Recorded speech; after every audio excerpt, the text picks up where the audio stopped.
These trades could change the NBA for the remainder of this season and possibly even for the future to come. The Chicago Bulls, of course, are part of the disappointing team so far this season, so they are going to be featured heavily as we talk about this today. I'm your host, Joey Mercer. This is Bulls Digest, and before we get into it today, I just want to say that about 95% of you that watch these videos are not subscribed. So if you aren't already subscribed to the channel and you watch these videos daily, or this is your first time and you like what you see, make sure to go down below, hit the subscribe button, turn on the bell for notifications, and as soon as we upload, you will be the first to know about it, and you won't have to search for this content anymore. We're doing things a little tiny bit differently here today on Bulls Digest, as we usually just talk about the Chicago Bulls, but there are a couple trades featured that we will cover today that do not feature the Chicago Bulls, but may have something to do with them, and if not, I just like to give my input on how this can affect the rest of the league, which obviously long-term does involve the Chicago Bulls, as they are looking to make trades with some of these teams. So if some of these mock trades went through, it would definitely change some trade packages for the team that we all love here on Bulls Digest, being the Chicago Bulls. So without further ado, let's get right into it. The first thing today we're going to talk about is Bleacher Report is at it again. Yes, it is another writer for Bleacher Report coming out with these mock trades. Usually they aren't the most reliable trades to follow for something that's going to actually happen. They tend to get some really wacky ones in there, probably just to get some interest in them more so than what they already have. But some of the trades they put in there are legitimate and seem like they could make sense. It all depends on what they are involving, the teams involved, and sometimes there's a little bit of a back and forth there.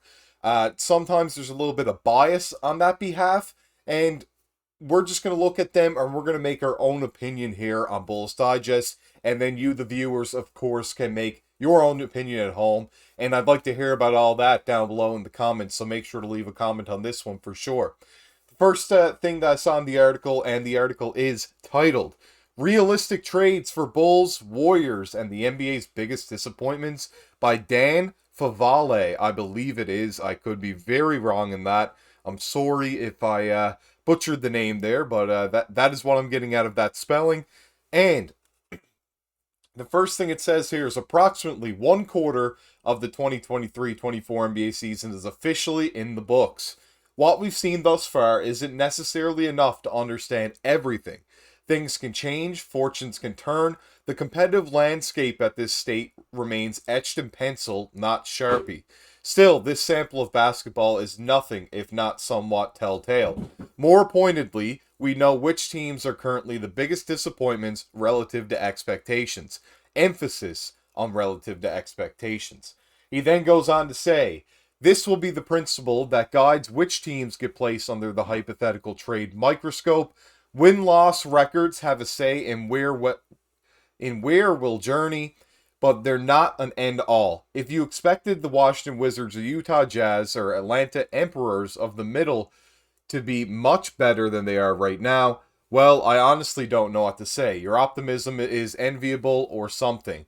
Rebuilding teams are not exempt from this exercise. The manner in and degree to which some younger or transitioning squads keep losing is unacceptable. The most egregious offenders will be appearing here. Trades will be proposed from the perspective of each underachieving team. The initiators of these talks will be the first squad listed. To be sure, this is not a precursor to lopsided ideas. It's more so a PSA that not every party mentioned here is a disappointment, though in some cases, dual disappointments will populate the deals. I will note as much wherever appropriate. Now let's cook up some trades. So, yeah, a whole lot happening there so far. These trades, despite saying that there could be between two terrible teams or whatever was just mentioned, isn't necessarily what we're going to be following here. We are going to look at the trades that they went down through, really analyze those and see exactly where they're trying to be coming from. Some of these teams that you really need to take into effect, like for example the Memphis Grizzlies, they're missing Ja Morant. That's the big issue for them right now. Steven Adams is out for the season. I'm not really sure what they're doing there. It doesn't seem like Jaren Jackson Jr. Is able to play center right now for whatever reason that may be. He definitely has a big enough body to do so, but they don't seem to like him there and play him at power forward more so than anything. But some of these teams' disappointments aren't not just as simple as young, underachieving, whatever. There are some injury woes. There's some more issues that weren't planned before the season, and that needs to be noted before we look into these, because I think it was very brief how that was mentioned at the top, which is why I wanted to include it and talk down through a little bit about it there. So let's look at more of the mock trades. We'll see exactly which trades were cooked up here. We'll see how they relate to the Chicago Bulls, and I'll do my best to try to explain to you how this can really change the trade landscape, as we have a potential rebuild around the corner with players like Zach Lavine, DeMar DeRozan, Vooch. Nobody is safe from these trades so far, and we will be discussing more of those, I'm sure, in the coming days. The first one that I saw was the Memphis Grizzlies receive Andre Drummond, and the Bulls receive John Konchar, a 2026 second-round pick via Boston, Indiana, Clippers, or Miami. I guess they couldn't choose there. And a 2030 second-round pick. Do I like the trade for the Bulls? It's okay. I mean, Drummond is a really good backup big for us. He has had a lot of trouble from the free throw line, as well as finishing around the rim, and he isn't the greatest of defenders. He's really great to put out there as such a good rebounder, as I feel like teams have to game plan for how good of a rebounder he is, and then we would have to pick up a big off the bench, as that's all that we have for bigs, is him and Vooch. Everybody else is really having to play a stretch to their position from small forward to power forward or whatever it may be. We don't really have an actual power forward on the team, so it's not even like somebody can move up one position to center. It would have to be a really wacky lineup of somebody going from small forward to center, and I'm not really sure how that would work, and I'm not really sure who on the team would really fit a role like that where you could even test that. So I don't think John Konchar would be the guy that we'd look to get back. Although the second round picks are okay for Drummond, I don't really think this is one that suits the Bulls at all, as they did mention that the Grizzlies would be initiating this trade. They need a big right now. Bismack he's been good for Bismack. He's played better than I think we all thought he was going to play with the Grizzlies, but he still isn't a center that should be starting in the NBA right now, and you really do need someone else, although I don't think Drummond and Bismack is going to make that huge of a difference.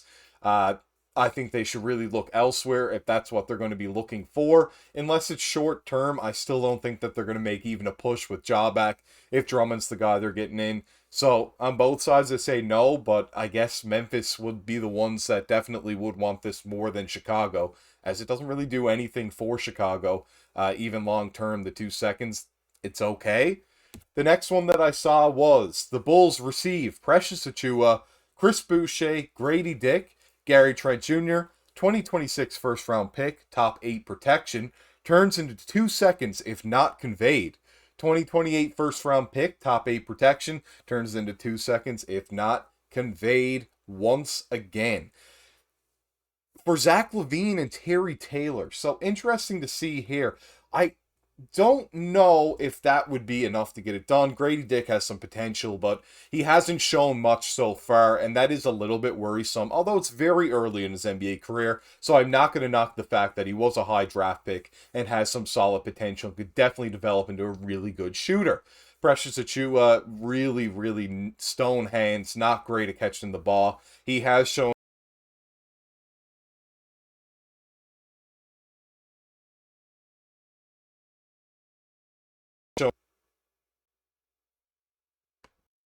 I'd say that the focal point would be more so Grady Dick than Precious Achiuwa, as I don't really think Achiuwa is going much of anywhere from right now. This seems to be the finished product he's going to be, and Chris Boucher is on the other side of 30 and has shown great ability to stretch the floor and block a few shots, but once again, we're not getting a whole lot of value there. Gary Trent Jr., a solid shooting guard right now, more suited probably as a sixth man type. Some good value there. I think Dick might have more value, because he is a younger, higher draft pick. So right now, I think that the value would be a little bit higher on him. However, Gary Trent Jr., still some solid trade value there, but the picks I don't really like. The top 8 protection, so if they weren't to be that good, the 2 seconds, I'm not really liking that pick either. If it was after 8. For Zach Lavine, I don't think that's enough on Toronto's side. I think overall, it's just the picks that are really turning me off. I think the players are the right ones, but I don't think that they should be top 8 protected. I feel like we need to get at least one unprotected first. I will always go back to Rudy Gobert, Donovan Mitchell. And not to say that Zach Lavine is as good as either one of those, but if they're able to warrant 7, 8, 6 minimum first round picks and lots of them, low protections at that point, then it doesn't make any sense for Zach Lavine to be 2 firsts and a package of role players, so to speak, with Gary Trent kind of being a fringe starter for someone that's a former 2-time All-Star. That just is a little bit underwhelming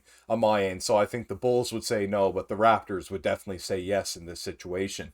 The next trade that we have is the Spurs receive Tyus Jones, and the Wizards receive Devontae Graham. Charlotte's 2024 first-rounder, lottery protected in 2024 and 25, turns into 2026 and 2027 seconds if not conveyed, and Chicago's 2025 second-rounder. So yes, this is where our 2025 second-rounder went. That's why I wanted to talk about is where that pick is. I don't understand why the Spurs would want to give up so many picks for Tyus Jones, I guess to pair him with his brother Trey. Doesn't really make sense. I guess they would give up on the Jeremy Sohan experiment there in San Antonio, playing him at point guard, because that isn't really working with Wembanyama. But it doesn't really make sense for them to give all those things up. And if that were to happen, that would mean now that Zach Lavine to the Spurs wouldn't be something that could happen because they'd be giving up so much draft capital, as well as Devontae Graham, who is a contract that they look to move into that to make up salaries for Zach Lavine. So that's how that would affect us, the Chicago Bulls, overall. And ultimately, I do not think the Spurs would initiate this trade with the Washington Wizards, although the Wizards would say yes if it came to them. For sure, they're willing to take on salary right now in their situation. Next trade we got is the Warriors receive Pascal Siakam, and the Raptors receive Jonathan Kuminga, Chris Paul, a 2026 first-round pick, top 5 protected, turns into 2 seconds if not conveyed, a 2028 first-round pick, top 8 protection through 2029, turns into 2 seconds if not conveyed. So I'm going to have to be completely honest with you here. Kuminga and Chris Paul and picks is not getting it done for Pascal Siakam. Chris Paul is nearly at the end of his career right now, and he is really showing that as of late with the Golden State Warriors. He's getting a lot of assists, but he just simply isn't a guy to put up near 20 points a night anymore, and he isn't even close to that at the moment. He's a guy that is a solid 6 man or off the bench, but that's not where you're going to trade a franchise player in Pascal Siakam for. And yes, I did say that. I think his value would be higher than Zach Lavine. For sure. Kuminga, not really that much value either. It's okay, but it's nowhere near Pascal Siakam for 2 of those players. And then you're putting protections. Once again, let's go back to Donovan Mitchell and Rudy Gobert. And dare I say it, but Pascal Siakam's trade value should be much higher than Zach Lavine's. And it should be almost at the level of Donovan Mitchell because he just made an All-NBA team, meaning he's a top 15 player last season in the NBA, which he absolutely finished so well, and is definitely a top 15 player as of last year. This year, not so much, but you can't sell completely low because of the situation this year and completely forget about what he's done over the past few seasons, and especially making an All-NBA team last year has to be noted for, and I think that the Raptors say, hell no, and they absolutely will not make this trade. This would affect us because we were also speculated to do trades with the Golden State Warriors. If they were to make all those picks traded to the Toronto Raptors, it wouldn't make sense. And the Raptors then, who have been heavily linked to trading for Zach Lavine, would not be able to make a trade because Pascal Siakam would be gone, and then it wouldn't make any sense for them to acquire Lavine. If they are moving Siakam, they're probably moving into a rebuild or a retool at the very least, and then Zach Lavine wouldn't be the answer. Losing a defender, picking up a guy that can't play defense, never a great idea if they were to make a 3-team move or make another move afterwards for Lavine. Does not make sense, and the Bulls wouldn't be able to move him there. The last trade we're going to talk about today is the Pistons receive Gordon Hayward, and the Hornets receive Joe Harris, Killian Hayes, a 2024 second-round pick. Most favorable from Memphis or Washington. That's obviously depending on the finish, and it's kind of neck and neck right now as they are 2 teams that aren't playing very well so far this season. Do I think that this trade will go through? I think so. Killian Hayes has been absolutely horrible in the NBA, but maybe a different situation. He's still pretty young. Gordon Hayward going to the Pistons. I guess they could take on that salary. And Joe Harris, that's kind of a flip. And then the picks, too. I think it could work out. I think that the Pistons getting Gordon Hayward's a solid fit. He's a good mentor, better player right now than Joe Harris, and better than Killian Hayes. And it makes sense for the Pistons to do something, at least to sell a jersey of a guy that was a former All-Star. I mean, it could make sense. The Bulls have been linked kind of as a black horse to the Charlotte Hornets of getting Gordon Hayward into the Bulls. I'd love to see him on the Chicago Bulls roster right now, and that trade would obviously ruin things for us right now, as well as the potential of making a trade with Detroit could definitely be much lower, as I'd like to tap into and get some prospects out of them for Zach Lavine or maybe for somebody else. We never know who's going to be moved. They could even take on DeMar if that's the case, but I think Lavine definitely needs to be moved first before any other moves are made. I'm glad I could talk through these mock trades with you there today and how that could affect us as we try to make a Zach Lavine trade, it seems like daily. And I can't wait to talk to you more about this and more of the news around the Chicago Bulls organization in the next video. This has been your host, Joey Mercer. Make sure to go down below, like the video, comment on the video, subscribe to the channel, turn on that bell for notifications. We're doing this 7 days a week, and I can't wait to see you in the next one. Signing off.